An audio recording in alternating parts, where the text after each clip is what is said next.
Okay, good morning, and well, thank you very much for coming to the Oxford Martin School this morning, and thanks also for agreeing to be filmed. I'll talk for about 50 minutes or so, and then we'll have about the same time for Q&A, so do take notes. What I want to give you is a very rapid introduction to the future, and I know that you are all very young and are going to be able to see whether I'm right or wrong.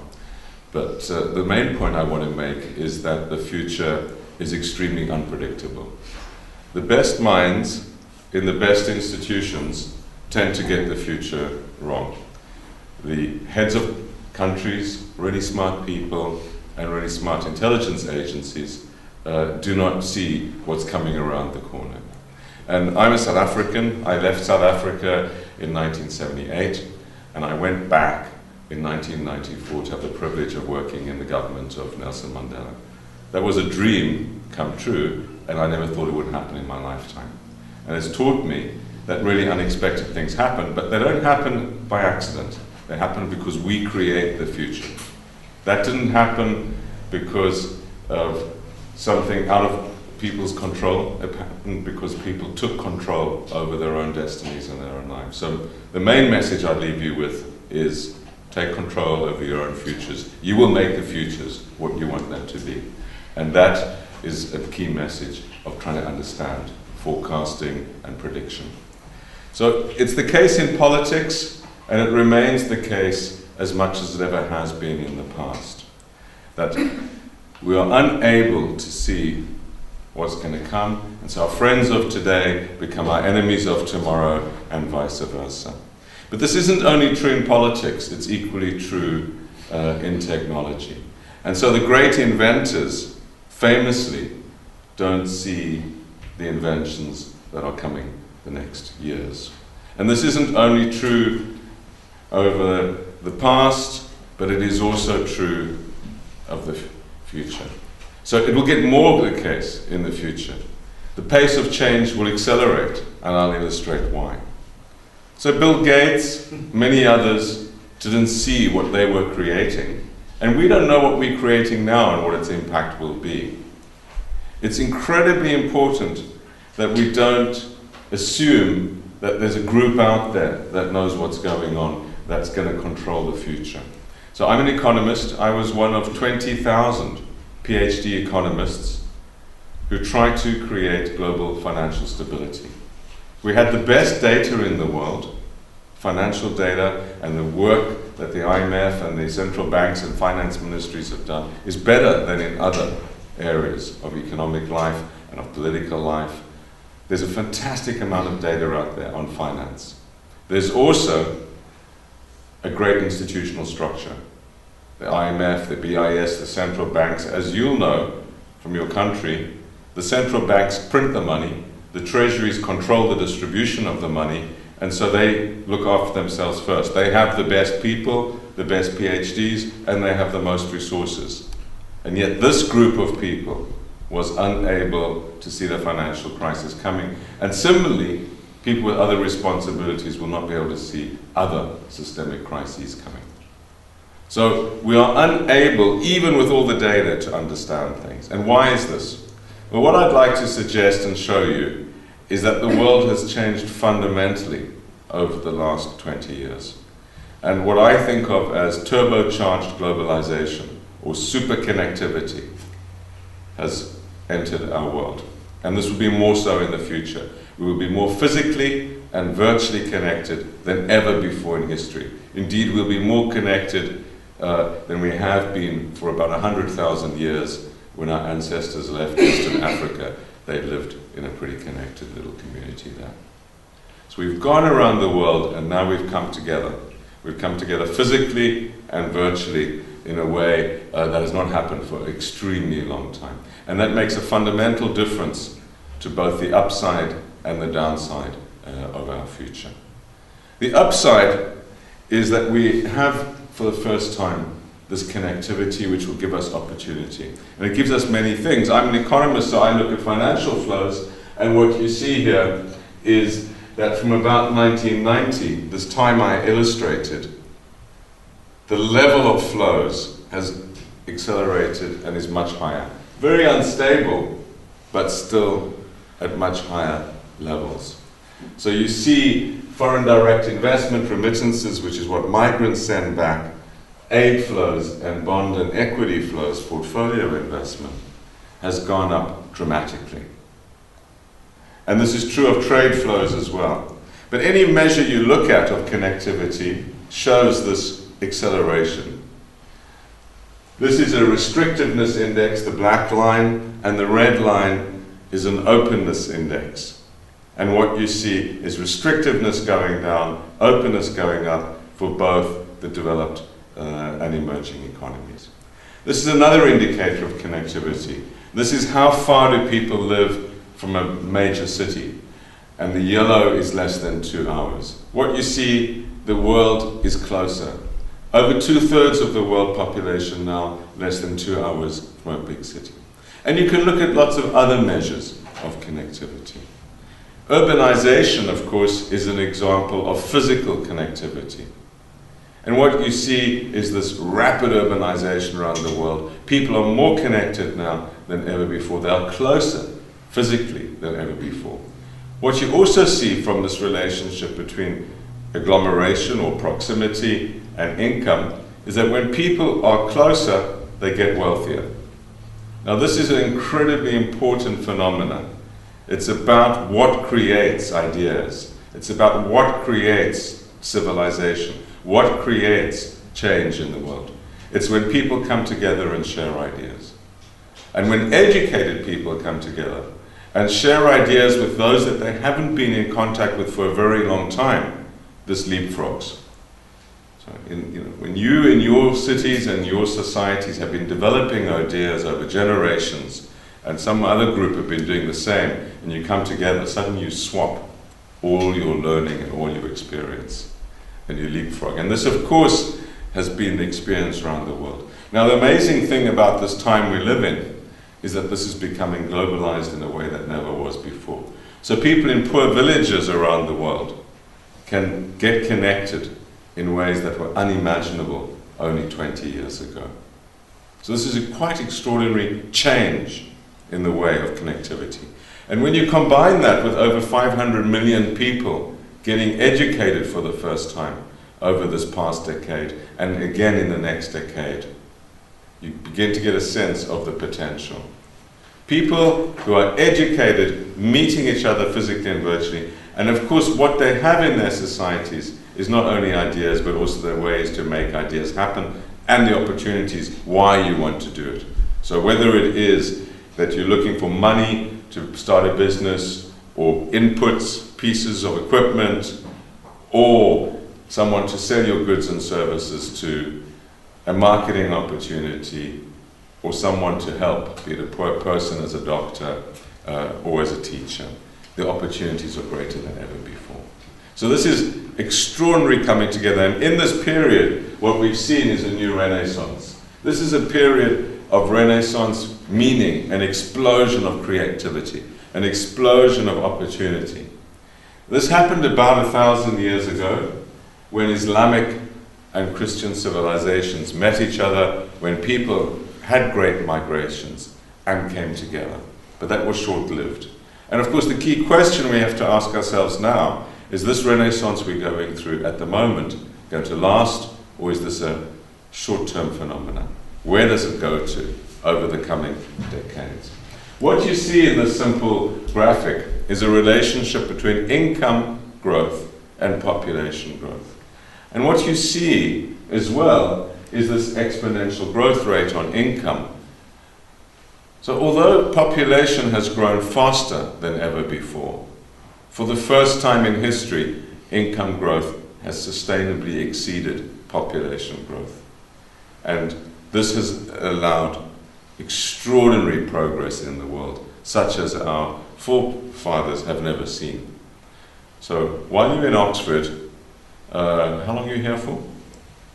3 weeks. 3 weeks. Your life expectancy is going to increase by 4 days.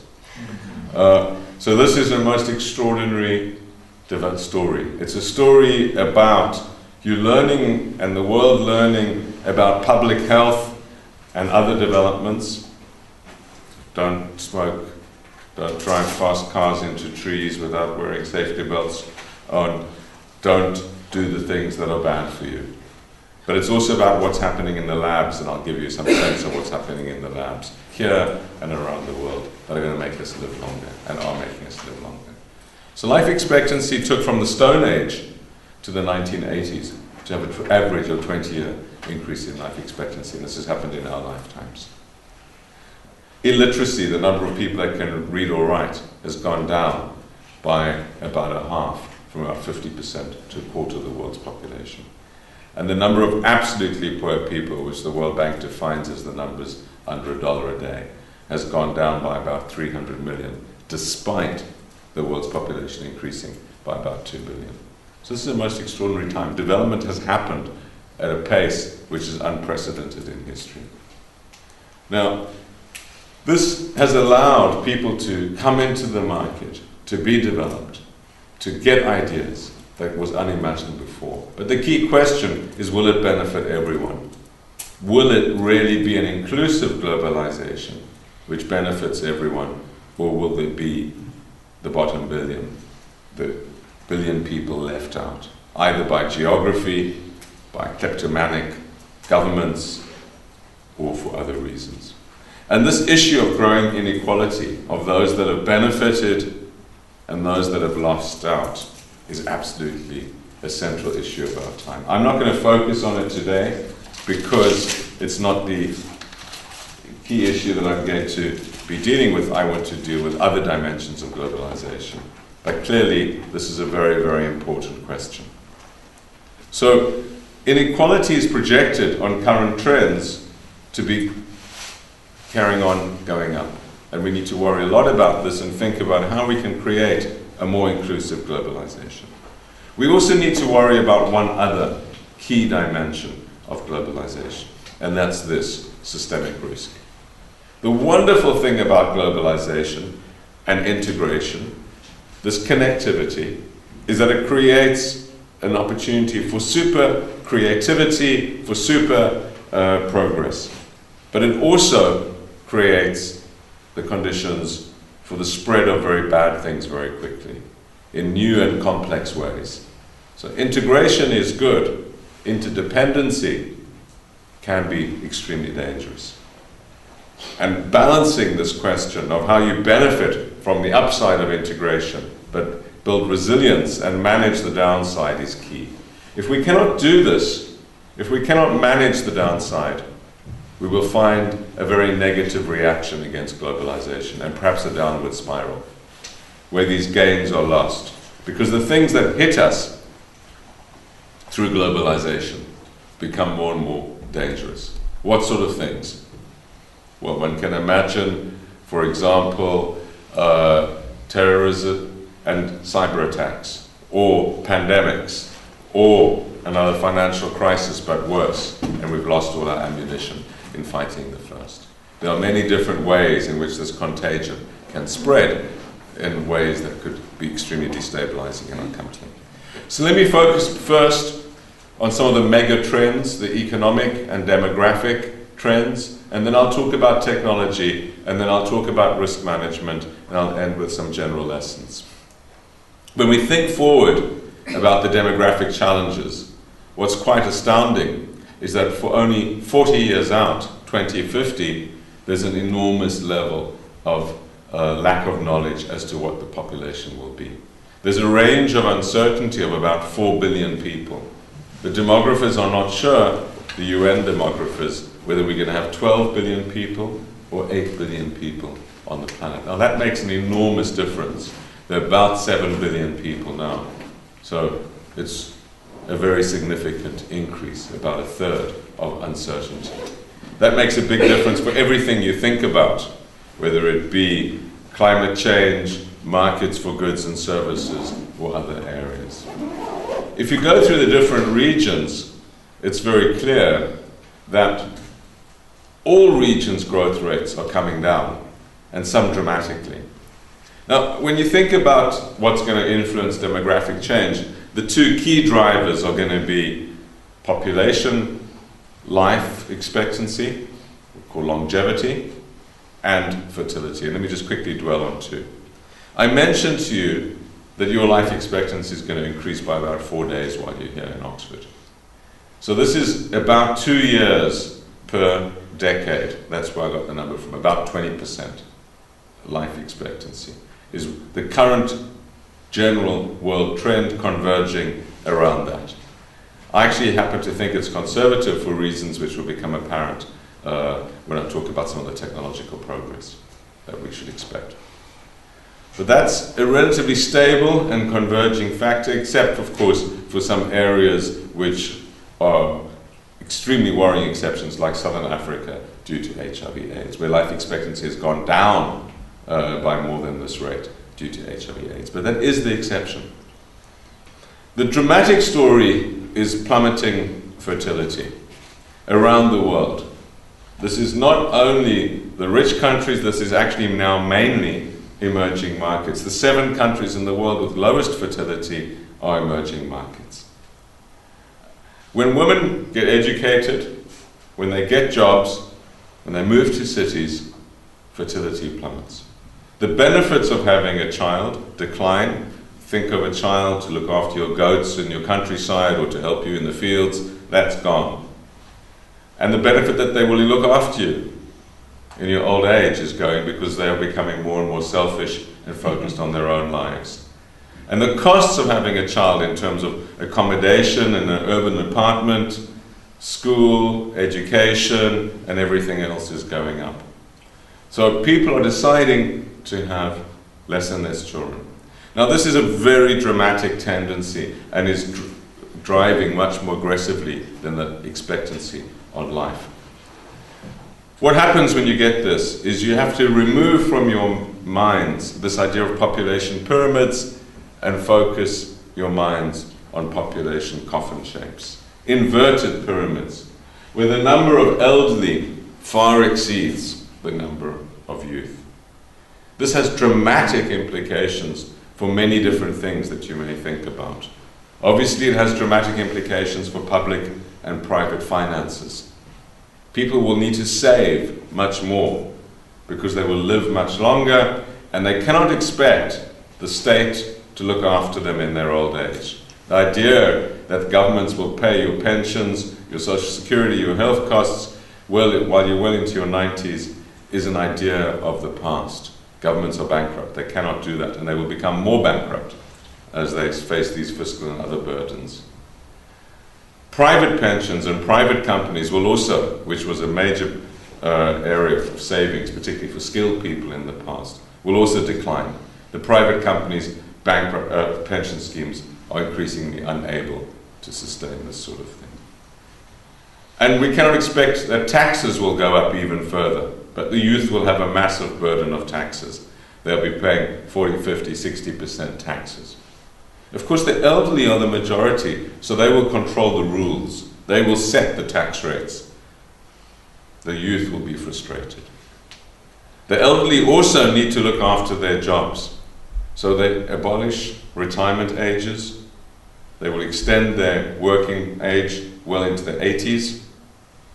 And of course, that's very frustrating. It will be more like in more of the world, like Oxford, where professors keep their chairs into their 80s. The young, brilliant people feel frustrated they cannot get the chair, the professorship. So this is a vision of the future, which I believe is a global vision. Different speeds at different places of this evolution, but the general trend is in this direction. China has a slightly healthier shape, a skyscraper shape, which is very beneficial. But notice one detail which is important. 20 million more young boys than girls in the bottom 5-year cohort. When you only have one child, if you live in a society where the status, the income, and other benefits associated with having a boy are much higher than having a girl, you will choose to have a boy. It's a very, very worrying phenomenon. It becomes more and more important to ensure your societies are non-sexist as the number of children people have goes down. Otherwise, you get into this vicious circle. Of course, women are smarter than men, so they live longer. They don't do stupid things, or as much, like drink too much and do all the other stupid things that men do. So you see this phenomenon at the higher age cohorts. There are many more women than men. So these men are going to need to hang on to their women. So they make sure that when they're elderly, they have someone to look after them. Now, the US has a much healthier structure, what we call a beehive structure. The reason for this is that they have embraced migrants to a much greater extent than other societies. Half the children being born in the US today are from migrant families. And migrants have a much higher birth rate. I personally think, and I'll come back to it in a minute, that this is an incredibly healthy and positive feature of the US that will make them dynamic going forward. But not many societies are embracing migrants. So what you get when you get these population demographic structures is a rapidly aging phenomena where over 700 million people over the age of 65 in Asia by as soon as 2025, only 14 years away. Very rapid growth everywhere else, but the sheer numbers in Asia, as always, overwhelming. You can think of the implications, not only in terms of politics, but also, of course, in terms of markets. The rich country OECD labor force, assuming entry and exit doesn't change dramatically, and of course it will decline from about 800 million to about 600 million workers. Can migrants make up this difference?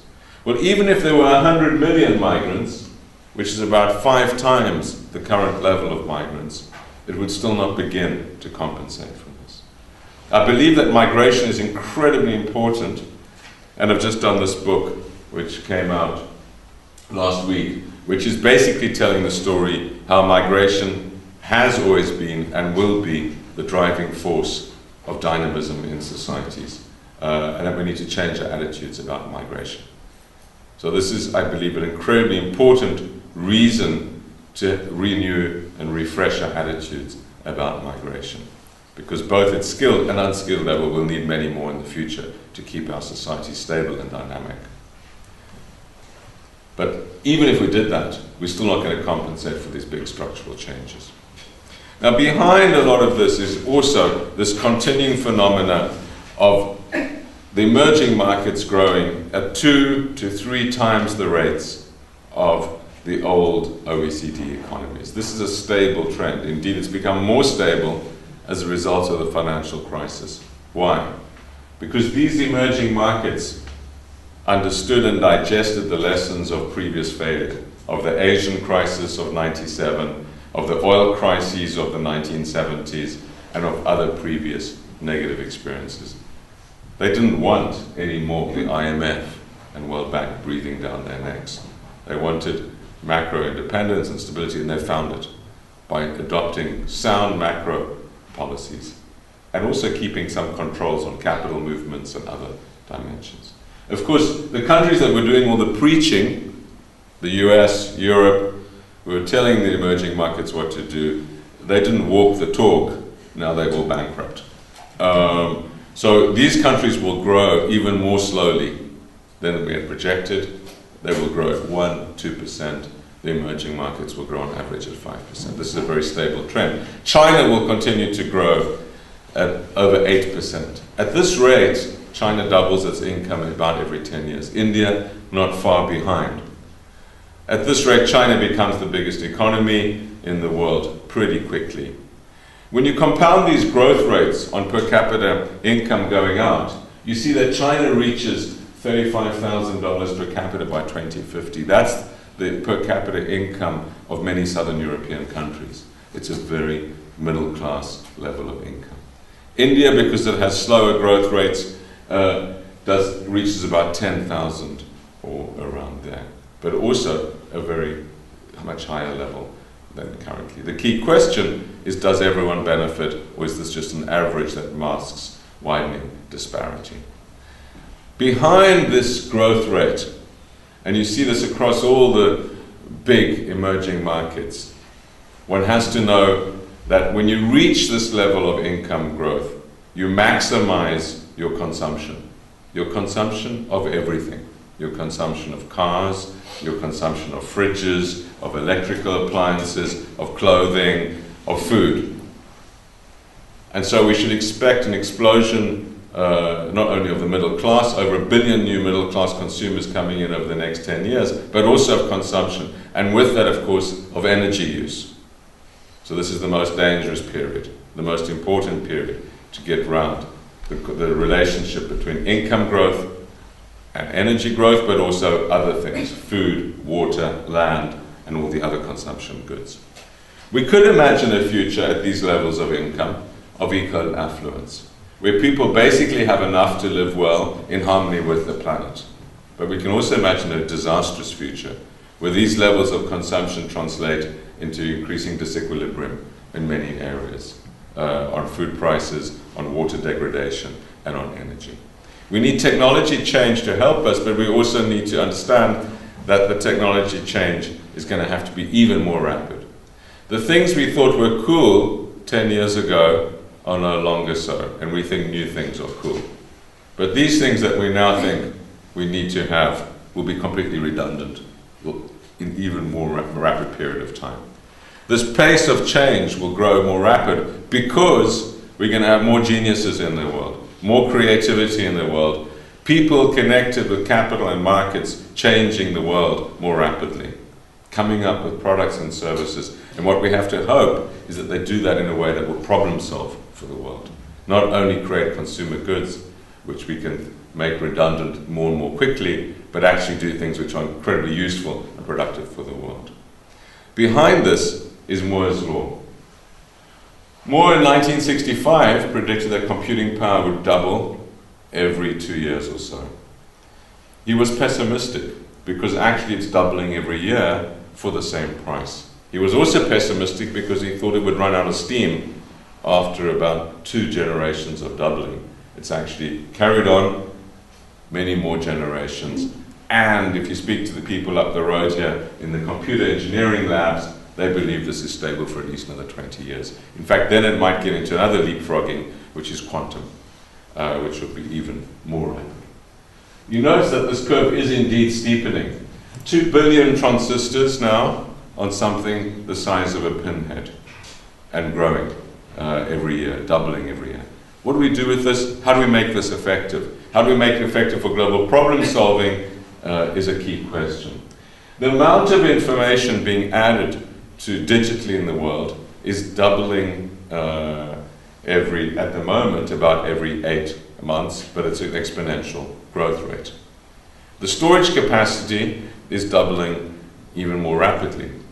So you go to a conference now. I was at a conference last week. I got given a 5 gig stick. That was the total installed capacity in the UK 50 years ago. It's just giveaways. This is what's happening when you have this digital implosion. So more information being added digitally now every 8 months than all the words ever spoken or written in history, and that the speed of that doubling exponentially.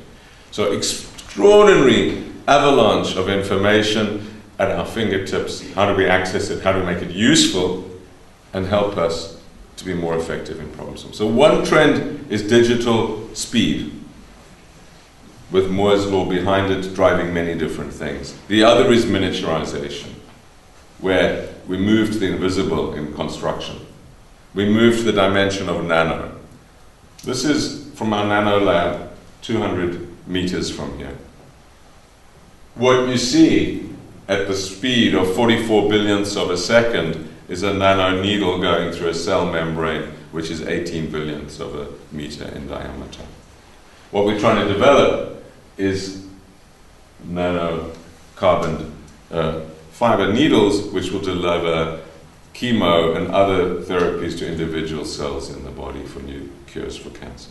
But notice also that things happen that we don't quite expect, which is particles of the cell stick to the nanoneedle.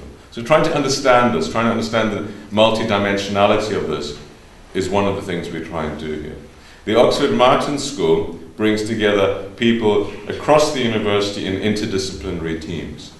And what we try and understand is not only the physics and the biochemistry, which are the two core groups that are involved in this particular project, but also the oncology, the cancer-related, and then the ethics and the law, because the dimensions of this that require much broader understanding. And this is very typical of the groups that we've constructed here. This is something from our Stem Cell Institute up the road, which is similarly interdisciplinary, a wonderful new collection. This obviously provides a miracle opportunity for regenerative medicine. This is a stem cell which is throbbing as a cardiac cell. It's a cardiac cell. Now the extraordinary breakthrough that we've just been making is that whereas previously you had to rely on an embryonic cell to do this, we can now do this out of people's own cell groups. Take your own cell group and program it to become any cell group in your body. Reprogram it. Why is this so important? It's important because it overcomes both the ethical issues that some people have about taking embryos, but also overcomes all the rejection issues, which are very, very significant when you take a cell group from another organism into your own body. So this is extraordinary breakthrough with lots of promise, and we're working with this company, Geron, at the moment for clinical trials to try and rebuild a quadriplegic's spinal column. Imagine the sorts of possibilities behind this. This is another extraordinary phenomena which offers promise but also raises very big issues that require interdisciplinary understanding. The back mouse is a wild mouse. The front mouse is a slightly genetically modified mouse. The back mouse is going to drop out after about 200 meters, about 20 minutes. The front mouse goes for 2 kilometers for about 2 hours. It's a very happy mouse. It reproduces to the age of about 80, equivalent of 85, and eats a bit more than most mice, but we all like eating a bit more than we have to. So this is the genetic possibility of enhancement. And there's a lot more opportunity in chemical enhancement, taking substances which will allow you to be more effective. There's also all sorts of other things. This is a rabbit that has been made to fluoresce by putting a little bit of a jellyfish, fluorescent jellyfish, into it. And you can do this, theoretically at least, with humans now. So the possibilities of changing the way we are through these new frontiers of biochemistry and medicine are extraordinary. They offer a prospect of regenerative health which is remarkable, although it needs to be stressed that the brain, the neuro side of things, is lagging 20 years behind the physical side. So we can imagine a future in which we are physically enhanced, but unless we overcome Alzheimer's, Parkinson's, dementia, the elderly decline in the brain is something we haven't yet conquered, or don't seem to be on the verge of conquering in the way we are on physical regenerative possibilities. All of this raises extremely big questions.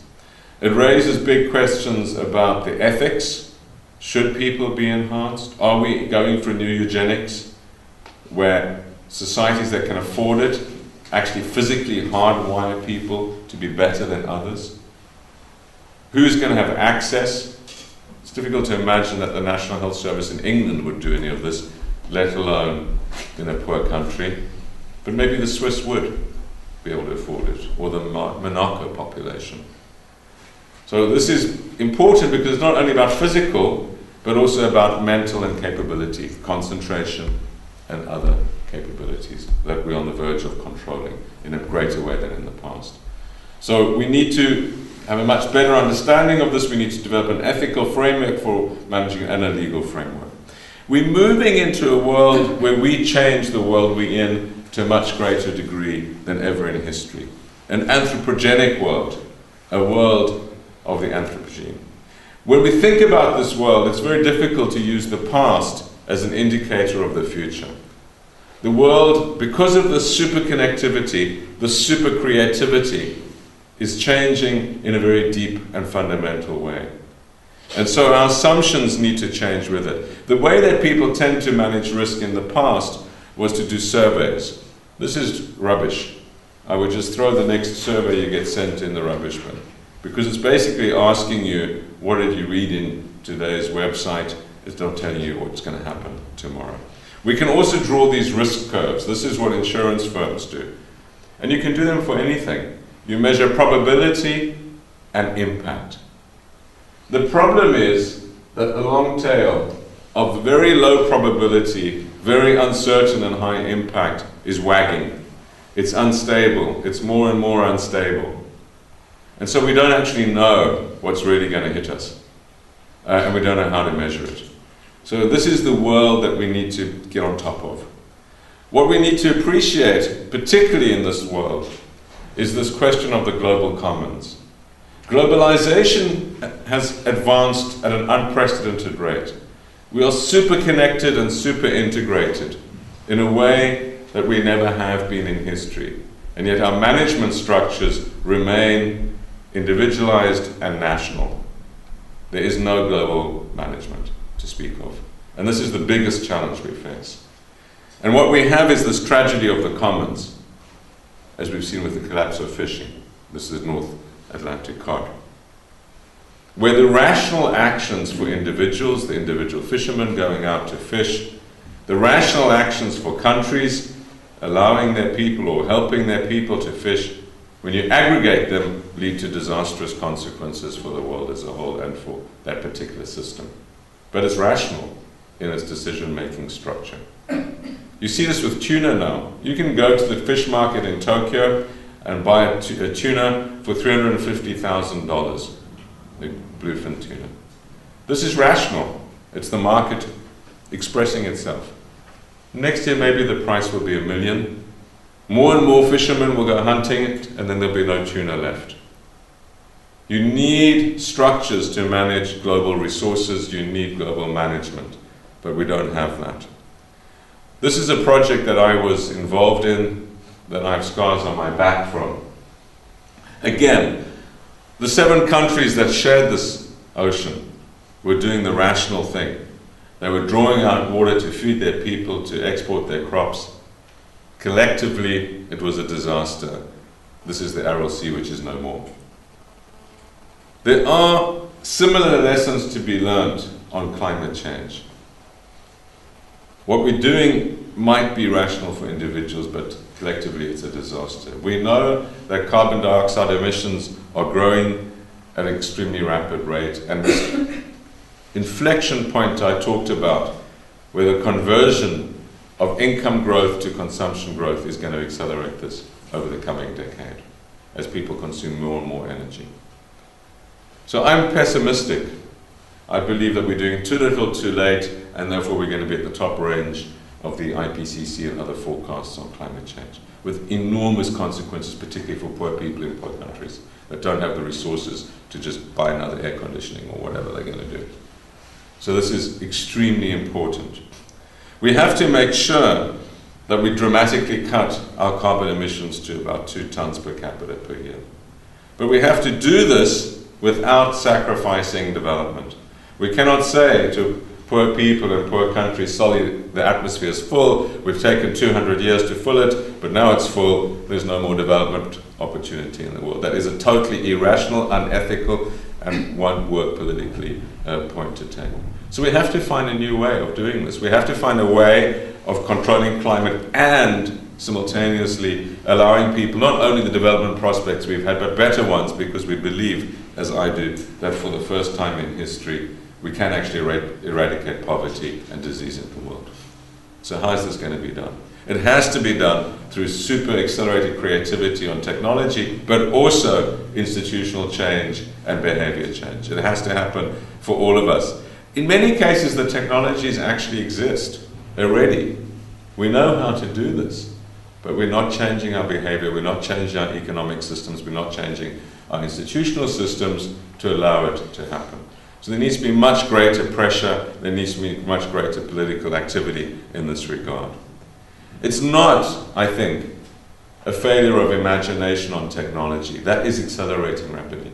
It's a failure of implementation on institutional change, on economic change, on taxes, on laws, on regulations, and what we do ourselves, the extent to which we turn out the lights when we leave a room, that we put on a jumper rather than putting up the heating in England, the decisions we make in our everyday life.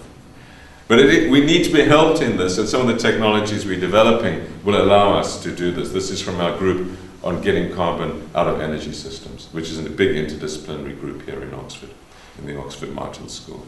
And we're trying to develop handheld devices which will allow people all the time to know what energy they're consuming, to convert it and optimize it, and also to optimize between the appliances, so that when you put your kettle on, your washing machine goes off, for example.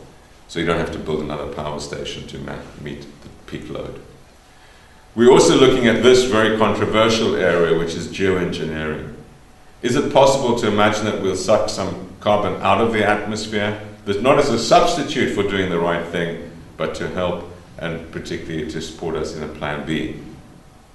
This raises enormous scientific, ethical, legal, and other questions, and that's exactly the sort of thing that we set up to deal with. So we have groups of oceanographers, of zoologists, of atmospheric physicists, of ethicists, of lawyers, and others working on, is this technically feasible? How would you do it? What is the legal structure for it? What are the ethics and other questions you need to think about? And we've established something called the Oxford Geoengineering Principles, which the UK Parliament have now adopted in thinking about this issue.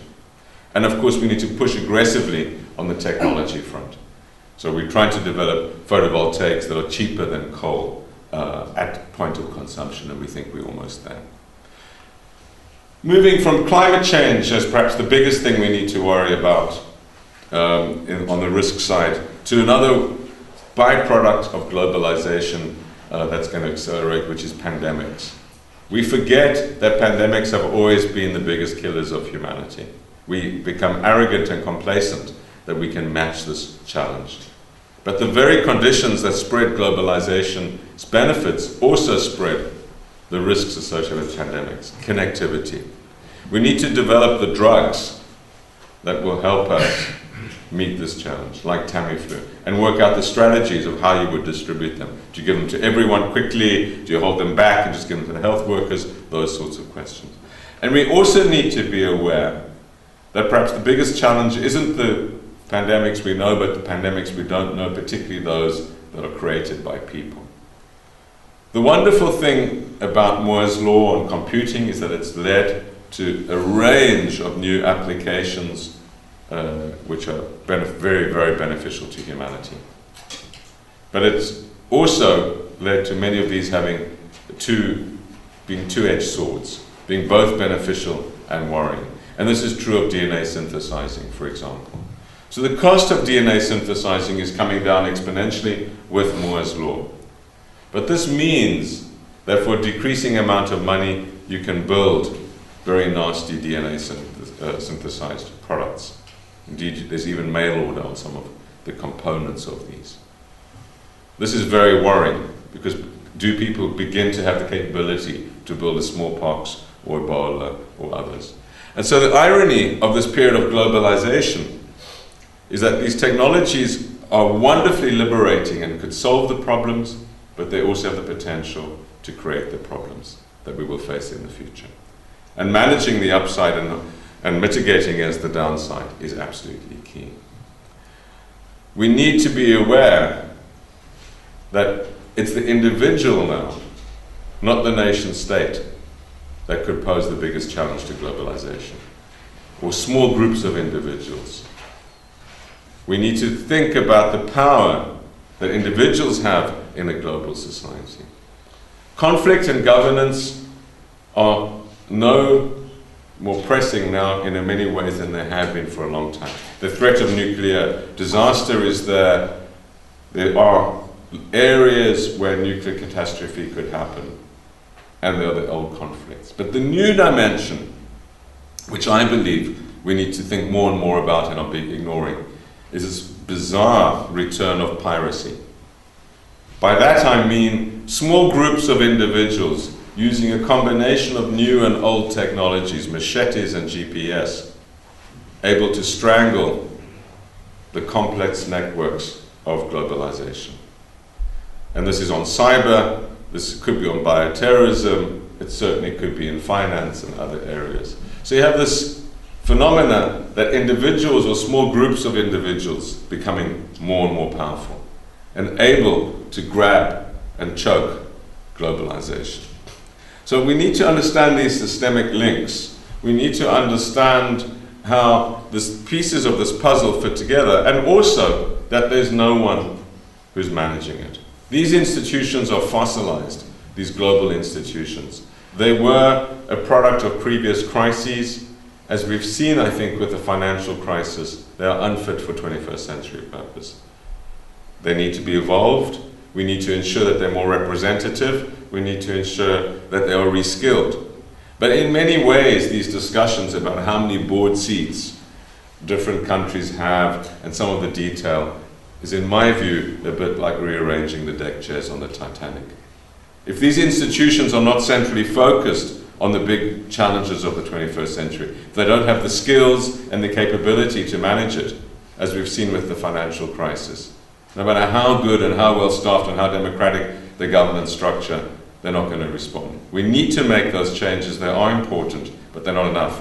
We need to ensure that we have a vision and understanding of the future and how it's changed as part of this process. Are we any wiser through all this learning and super creativity and connectivity? I think so. Why?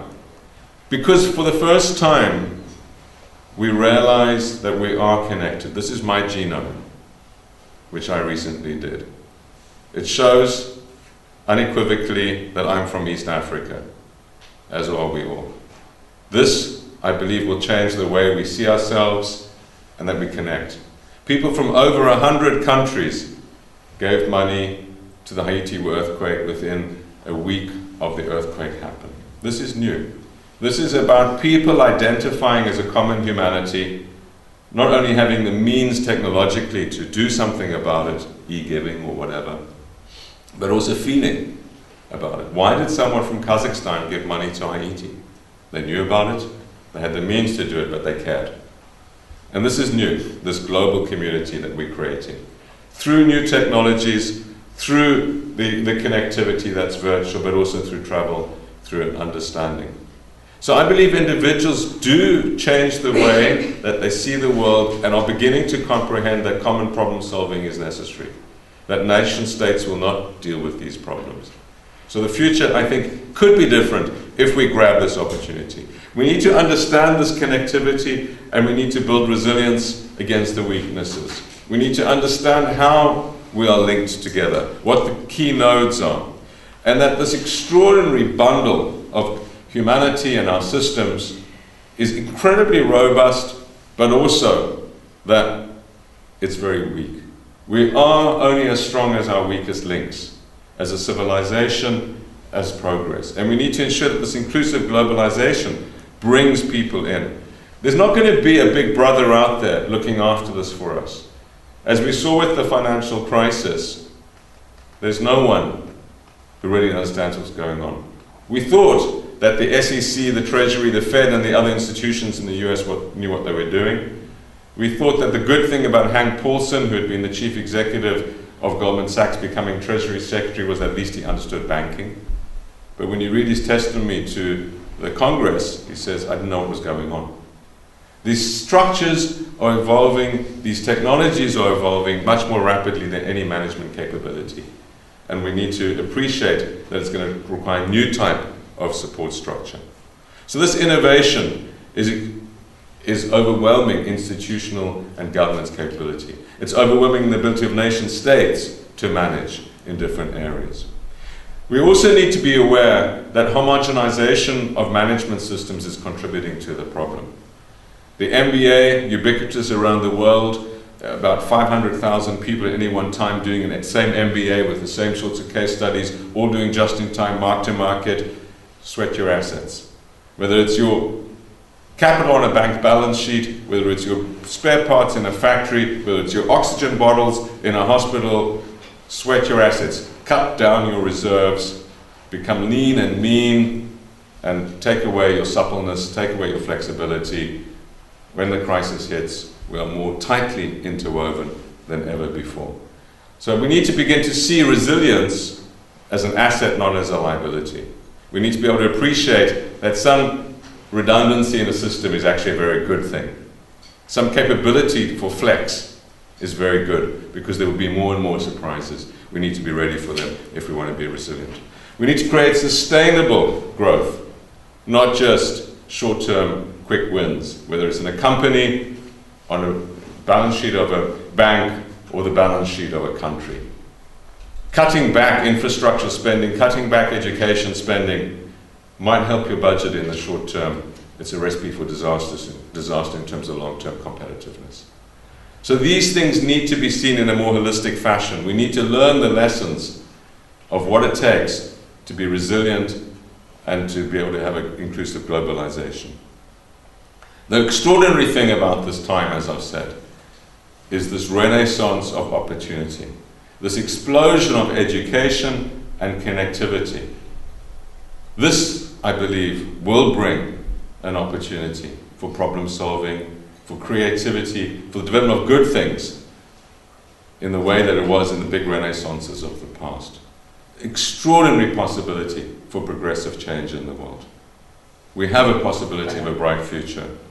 I know you can embrace it, and I hope that you find this productive in getting there. Thank you.